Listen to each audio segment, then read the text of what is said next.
Hey there guys, thanks for tuning in. So I thought it was high time that I did an actual workout on this channel again.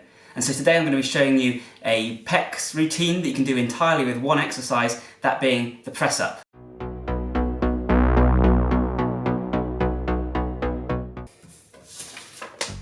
Okay, so the workout is going to be 100 press ups, 10 slow press ups, a rest, 10 rocking press ups on either side, 10 clapping press ups, and then a rest, then we're going to repeat it again. So you'll see how it's kind of like a circuit. I'll talk to you a bit more about it as we go.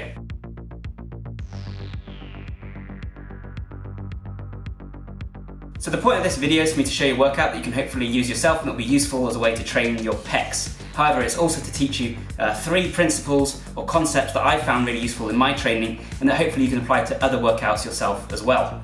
The first of these is that you should be doing more press-ups in your routine. Press-ups are wonderful. So the reason I say this, when I first started training, I had no idea what I was doing. I was about 10 to 13. I just started doing exercises in my room.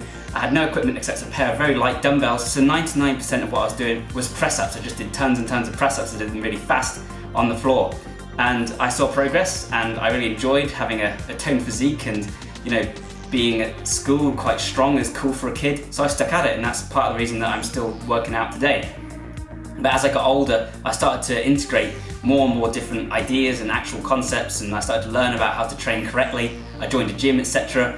The usual stuff. So I started to change the way I trained. But to begin with, I was always still doing the press-ups because that had always worked for me, and I didn't want to mess with the formula that worked. Then as I got older, I started moving away from that slightly. I started to spend more and more time at the gym doing the bench presses and the curls, etc. But I started to forget about those press-ups. And then I started to notice that my gut was starting to get a little bit less flat and defined. And at first I put this down to age. I thought, I'm approaching 30 now, my metabolism is slowing down, that's just the way it is. Welcome dad bod. And our first rest. If you can't do 100 press-ups, that's fine. Just 50 would do just fine. Just 25 would do just fine. The point is it's whatever you find really difficult. And on my next go round, I'll probably only be able to do 75 or 50. That's a good thing. Then I was looking and thinking, what else has changed? And I realised the press-ups have changed. I wasn't doing the press-ups anymore. So I tried reintroducing those into my routine to see if that would make a difference. And it did. I started to find myself toning up again and my stomach becoming flatter and my energy levels going up.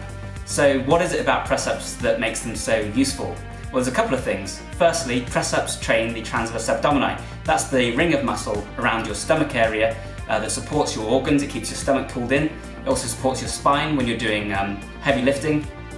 And yes, because this holds in your gut and your organs, that can actually make you have a flatter stomach. So when you do lots of press-ups, it works much like a plank.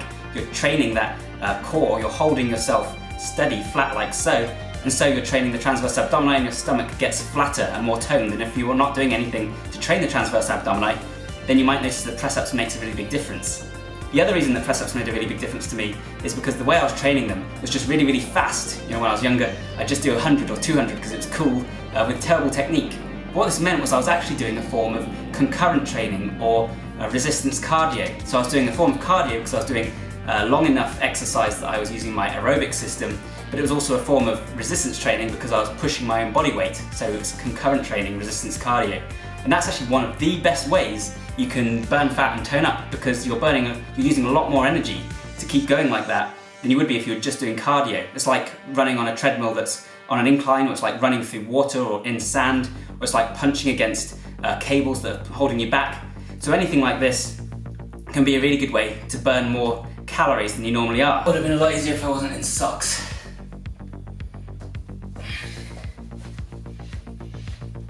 So this is a good way for me to increase my calorie burn during a workout, especially compared to just sitting there doing bench press or whatever, which is basically lying down. It's a lot more active and it burns more calories. And then the third reason that it makes a difference is because I was doing it every single day. I was doing press-ups on top of whatever other workout I did. And frequency, it turns out, is one of the most important things for seeing gains, for burning fat, for changing your physique. And so by just adding on, what I was doing was like 300 press-ups, 3 sets of 100, onto your workouts, then you're increasing your frequency for the chest and for the abs, and you're burning more calories, and you're also just increasing your energy expenditure. And it's a very explosive form of exercise when you perform it like that, plyometrically. And that means that you're increasing your ability to exert energy as well. The other concept I want to teach you is the idea of being able to do a full workout on just one station or using one exercise, in this case the press up. So a lot of us when we go to the gym, we want to make it as interesting and as dynamic as possible, and that's great. So we have this long list of things we want to do, all these kind of weird different exercises, and we go through and we do them all. Problem is, we're then queuing, waiting for the weight to become available, we're walking backwards and forwards across the gym, we're setting things up, we're unsetting them. It actually takes a lot of time, and about 50% of that time is spent exercising, 50% is spent with setup and resting and everything else. What you can do instead is just go into the gym and grab one station and work an entire routine based off of that one station. So what I might do is I might go over to the cable cross machine if I'm doing biceps, set it down low, so I'm just curling the cable, and then I might do bicep curls, then I might do hammer curls with a different attachment, overhand curls. I might change the weight light and go fast, or I might change the weight slow and go low and go slow. For extra credit, you could try just holding that last repetition there for as long as possible. Good luck.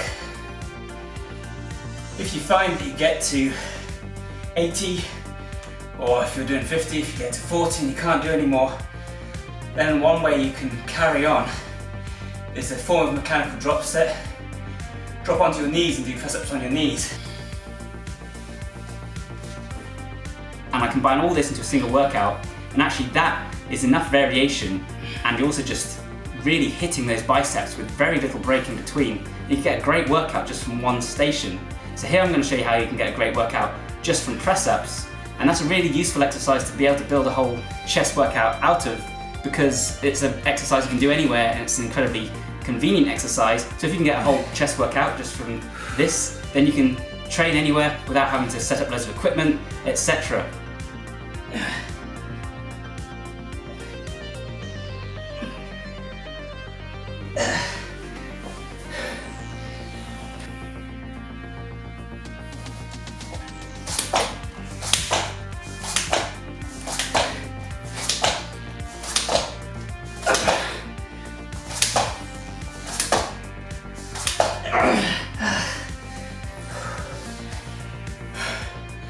Likewise, if you can't do any more of those, it's fine just to do little jumps on your hands.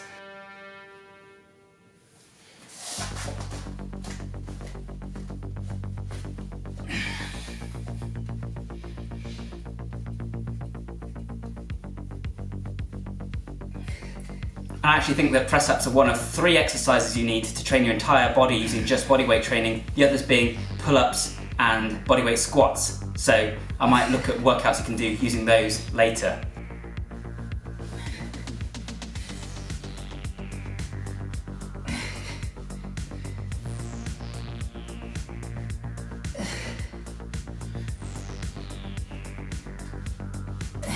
So the third and final concept I want to show you is how you can use Joe Ryder style intensity techniques to make even an easy exercise into a very difficult workout. So press-ups are something that most of us have mastered by now. Many of us can do hundreds of press-ups before we get tired, and that's why a lot of us have kind of abandoned them.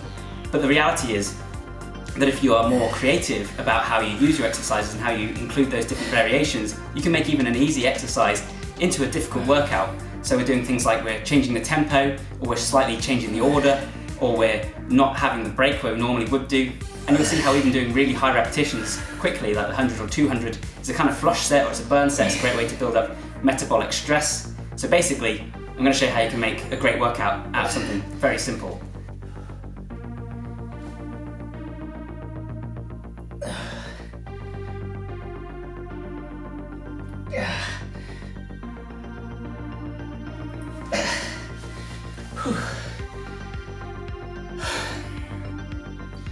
The ideal length for a break, by the way, is around 1 minute, 2 minutes at an absolute maximum.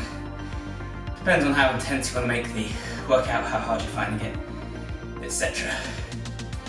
Of course, you can do a routine like this with all manner of different exercises. If you want to work the upper pecs and the shoulders, then you might want to do some decline press-ups so that you've got that downwards angle. As you can see, I was struggling even just with that. If I was going to go around twice more, you'd start to see me struggle more and more, and I'd have to lower the number of repetitions. I'd probably bit off slightly more than I could chew there, trying to show off. I would lower it slightly, and for you, see what you can do like I say, doing 50 press-ups, doing 25 is fine. Also, you can do mechanical drop sets to allow yourself to go past failure by dropping onto your knees but carrying on, for instance, or by going from clapping press-ups to just minor jumping press-ups, etc. So yeah, let me know what you think about this. If you find it useful and interesting, then please leave a like, maybe share, maybe subscribe, and I'll keep you posted. I've got a lot more exciting stuff on the way, as usual, on bodybuilding, on fitness, on productivity, on brain training, etc. Got a arrow workout coming because that was requested by an awful lot of people. I'm going to be doing more on Bruce Lee because that always seems very popular, and I've got some slightly different and hopefully interesting stuff on the way as well. So yeah, stay tuned if you'd like to see all that. Thanks so much for watching. Bye for now.